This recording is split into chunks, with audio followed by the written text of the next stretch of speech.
Hi, thanks for joining me again. So the bad news is it's -2 out here, but the good news is we got the hope of a cup of tea arriving soon. I've got my radiant heaters on, not even on full power yet, and they're working really well. You can hear about them in Series 1, where I go through the model number and exactly what they do, etc. And of course, the best news of all is we're working on a Cobra. So let's see what we're going to get into today. So I did get my cup of tea, so we're all set. And in this video, I wanted to talk to you about the donor parts that you're likely to require with your AK. Now, in the first series, I did go on some length about the undercarriage parts that you need, the front and rear axles and the diff. Highly recommend getting them all from AK. Do ask for a refurbished diff and not just a service diff, because I think you need any parts that are worn, etc., replaced, etc., because diff replacement once you've finished is extremely difficult. So you want total peace of mind so that the parts that you got are all working okay. Now, the other parts that you need that we're going to talk about are the steering column and the brake servo and master cylinder. So let's see what you can get. All right, so first of all, the steering columns. Now, you need an E34 steering column from a BMW. You can get airbag or non-airbag, no problem with either. They're both equally acceptable. I think the airbag version is just slightly chunkier in the way it's built, etc. Larger amount of plastic on the front here compared to the non-airbag version. Of course, you don't need any of that, it's all stripped off, and I wouldn't worry about the condition of them too much. You know, you obviously want the best one possible, but honestly, with a bit of rubbing with a wire wheel and some wet and dry or sandpaper, etc., just to take off any surface dust, and then a nice application of smooth hammerite, all of them can be brought up to top-notch condition. And you know, at the end of the day, you don't see them anyway, so it's absolutely fine. Now, there's a couple of differences that you do need to be aware of with the two.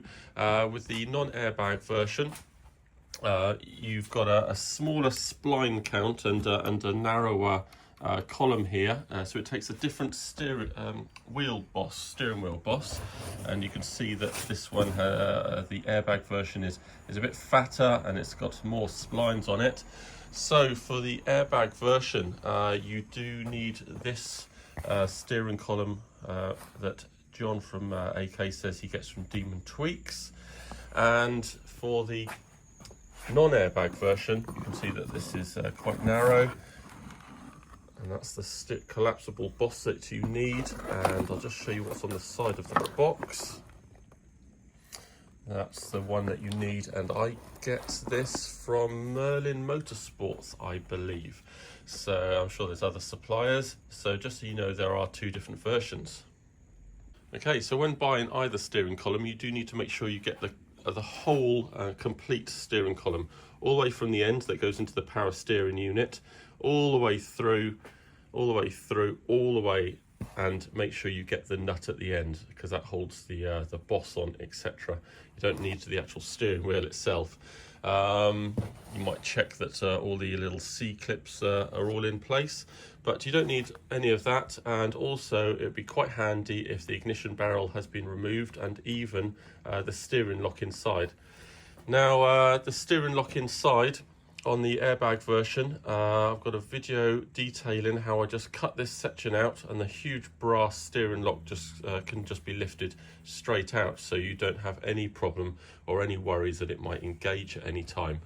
And similarly, on the non-airbag version, I cut a little notch out and managed to take the pin out holding a brass plug in here, and took it all out, because again, I don't want any worries about anything engaging. I've been told that you don't actually need this nut that fits on here, because it may rub inside the tunnel on the wall when fitted. So after correspondence with AK, I've been told that you don't actually need this. On my previous one, all I needed to do was just grind off the peaks, and then it rotated totally freely and I left it in place. But it doesn't seem to serve any purpose, because no matter how you sort of tighten this up, it still allows this collapsible section to move up and down inside. so I don't think it serves much purpose, and you don't need to worry about anything falling apart. Obviously the column's all bolted into place, and also the power steering unit doesn't move, so nothing's going to be falling out. So move the nut if it rubs. Now, before you start rubbing down the steering column and getting rid of any rust, it may help you to remove one of these legs. Now, when fitted, this left-hand leg will foul on the left-hand side of the driver's tunnel, so that needs to be cut off. And you can see here that I've cut this one off nice and cleanly and taken off any burrs, and that just helps you be able to get the drill in a little bit better, or any sandpaper, etc., just to help clear it all up. So that will then be suspended underneath and bolted in just underneath the scuttle, and you can see the left-hand leg needs to be cut. Now, the other consideration when choosing a steering column that you've seen on eBay is to get some decent plastics. I dare say it doesn't matter too much about the underside. It'd be good if it didn't have any cracks at all in it. There are two different sizes depending if you've got the airbag version or the non-airbag version. So that's going to change very slightly the hole that you make in your dash, but nothing too bad. I usually like to mount up here the immobilizer red light, which is quite a nice touch. Does require a little bit more wiring and messing around, but that's all good. So yeah, just slightly different sizes. It may help your install if you just cut the edges off here, but you are then going to, of course, take away some of the clips that hold it and click it all together. But there are fixings, which is really handy if they're included, to attach this up underneath the column. And I think on the non-airbag version, you do actually have these bolts going right through, so that really seals up the join really nicely. And you don't have that feature on the non-airbag version. Just these sort of push fittings that fit into a little socket on the actual column itself. So just take care when you're purchasing these donor parts. Alright, so what we're going to do now is just see how well my donor parts have come up after a bit of rubbing down and a bit of smooth black hammerite. Now, you don't see too much of this column because most of it's tucked away underneath, and the only bit you do see, this section will all be inside above your knees, and then you'll see it appearing about here, I think, and it goes through a nice bush that AK can supply, and I think you only see about this section before it goes to the extension that AK can supply that goes down to your power steering. So you don't really need to pay too much attention, but I like to do a good job and get all the rust off, etc. So that will just slide up inside. I need to make sure that's all smooth and does slide quite freely. There's just a couple of bits of rust in there because obviously I didn't go all the way down there with the paint. I didn't want it to jam, so I will just clean that off. Actually, it's pretty good, and just apply just a touch of light grease, just so that nothing seizes up. So yeah, I'm just going to take all this paper off and see what it all looks like.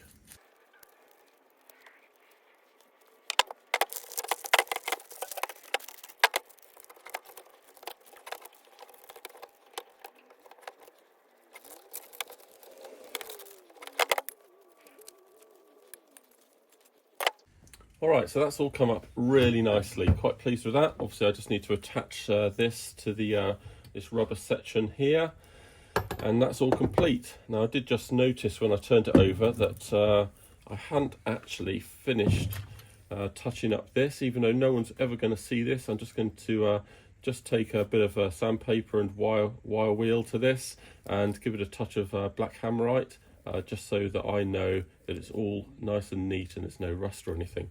But this is a really good steering column. Quite pleased with that, and everything seems to work okay. But anyway, that's all good. So I'm going to just touch that up, and then we're going to get on with the brake servos. So the brake servos you need are from a Rover 200, I believe. These are mostly seen to come from parts places out in Lithuania and Spain. Now I usually buy a couple at a time, just in case you find that a master cylinder is leaking, so you've got a backup. Obviously, do check all your parts to make sure they work well, particularly the master cylinder, and I'll show you where they might leak in a second. So once you've got your parts, you're going to need to rub them down probably and clean them all up and make sure they're all quite serviceable. All right, so I've got a couple of parts here, and these have just been rubbed down. I just had some very, very minor surface rust just where the master cylinder sits on here. I guess there might have just been a slight touch of pooling water or condensation or something, but this is a really nice example of the brake servo. So I'm going to unwrap that in a second now that it's all been sprayed. And I've got a couple of cylinders here. Now you do need to double check these, make sure they don't leak, and they seem to generally leak just up inside here, right up inside there. So you do need to check all your brake lines, of course, before you fit your body on finally for the last time. Make sure you got no leaks in any of your joints all the way to the calipers, and that's a good time to check the servo and cylinder that you're actually going to be using. So these are all looking really good after just a little spray of Hammerite, but actually these two models hardly needed any rubbing down at all. So I'm going to see what they look like now. All right, so just a couple of parts that you do need when you're buying your brake servo. It's good to have this rubber section here, so when this is all mounted and it's put up against the bulkhead, that's a nice, I don't know, anti-vibration or seal or something. And then on the front, you will most likely will have this this rubber grommet here. However, it's quite likely that the plastic section, this little piece here, has snapped off, usually around here. So you can buy these on eBay. The prices vary wildly, from around £7 up to 30 odd pounds. So check those out. So the other thing you need is this little rubber O-ring, and you will find these on the master cylinder here, and it just sits around there so that when you mate it up, it makes a seal here. So make sure you've got that as well. So let's have a look at it all now.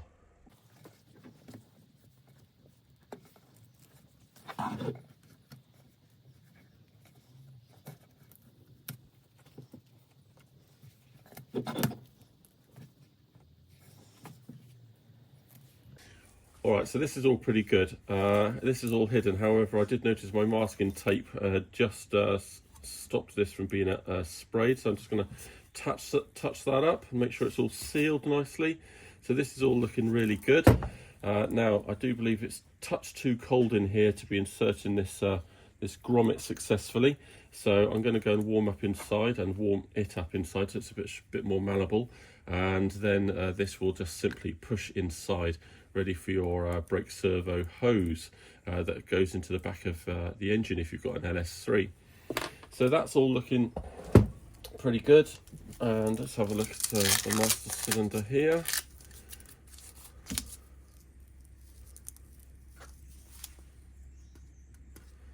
Make sure before you spray these that you've got all the fluid out, because the fluid eats away at paint and it will ruin your work.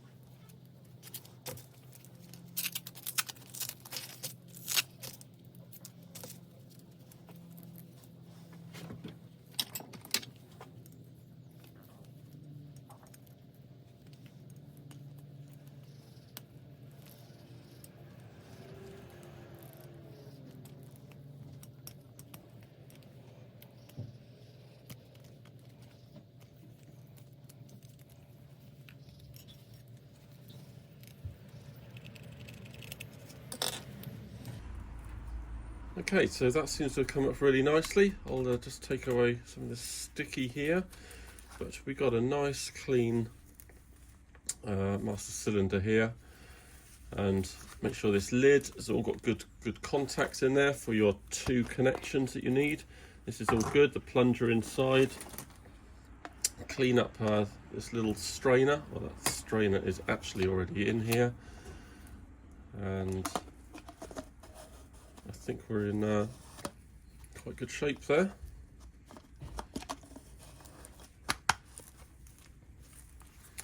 Yeah, really pleased with how that's come up.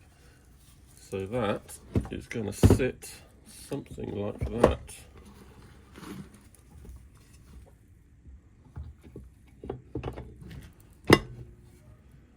Fantastic.